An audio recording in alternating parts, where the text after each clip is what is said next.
If you're not one of those people who already has that approach to therapy, how would you know when the exposure to trauma that you have seen has reached such a peak, particularly when you live in a community that's been shaped by trauma? How do you know when it's gotten to be so much that, nah, bruh, you need to talk to somebody, dog? And I don't just mean your barber. Right. Well, the example that I use is that of a pilot light. Right. So let's go a little old school for those of you who have ever used a gas stove. Right. And so you have your pilot light, you turn on the gas, the flame comes up. When you have trauma that is significant, it's almost like that pilot light is extinguished. So it doesn't matter how much you turn up the gas. It doesn't matter how much good things are happening around you. It doesn't matter because there's nothing to catch fire. There's nothing to light up. So that pilot light being out, sometimes will drive someone to substance abuse, right? Because they're trying to find something to reignite that flame that is that sense of life and livelihood and dare I even say joy, but it's even beyond joy. It's just that sense of being alive and present in our bodies and on purpose. And so when that pilot light is out, we can feel hopelessness, we can feel depression, we can feel sadness. There's a few red flags that I suggest that people look out for. And unfortunately, some of the red flags are so normalized that we think that's just how we are. So I'm going to share them now. If you have persistent, sad, anxious, or empty mood, like you just can't find the energy, you just can't find the joy, you're not smiling, you're not laughing, and that's going on day after day after day.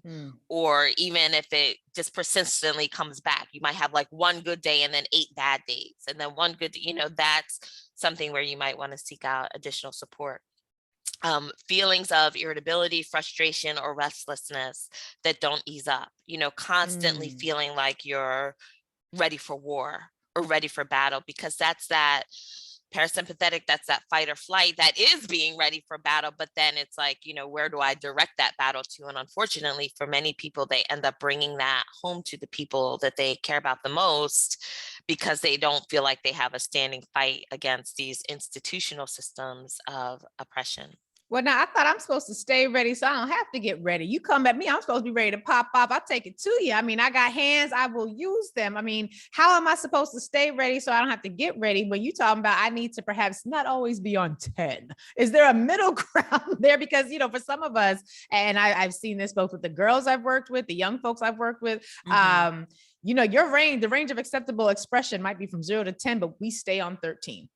Right. We just stay at that elevated space. How do I reconcile that with this cultural notion that says you got to be ready at any moment because they might always be ready to bring it to you?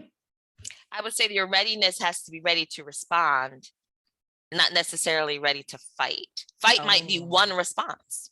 Sure. But your readiness has to be, they might say the way of a peaceful warrior, right? What the heck does that mean? I can be peaceful when you're fighting, but it is a different way of moving into struggle and into fight. It's not coming from a place of blind rage, but from a place of, we would say, the wood element, a place of strategy and vision.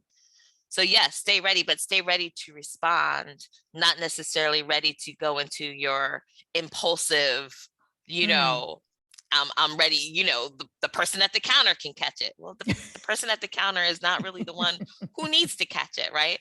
So that stay ready so you don't have to get ready. Sure, but what kind of readiness? The readiness to respond. Wow. And to respond with wisdom, I think, right? Not necessarily if your response is always, you're going to catch these hands. Well, then that's probably going to be why you're going to caught a couple cases. Might be why it might be why your relationships might be falling apart.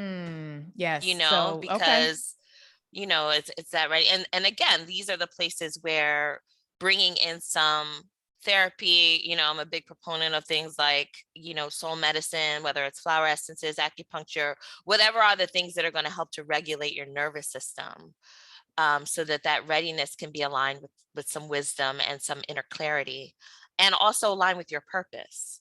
Right.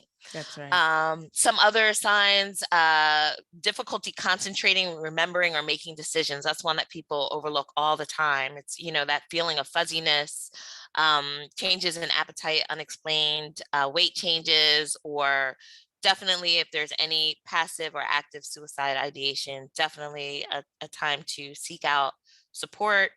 Um, and then just lack of pleasure in activities that you used to enjoy, another sign, and Wow. I think with, we've got pandemics, we've got wars, we've got a lot of things that our hearts are trying to hold on to a sense of purpose and meaning and even love and connection. And so these are all signs where you can get support from mental health counselors, from wellness practitioners, and to prioritize your internal well-being so that you can be ready to respond appropriately to the events that are happening.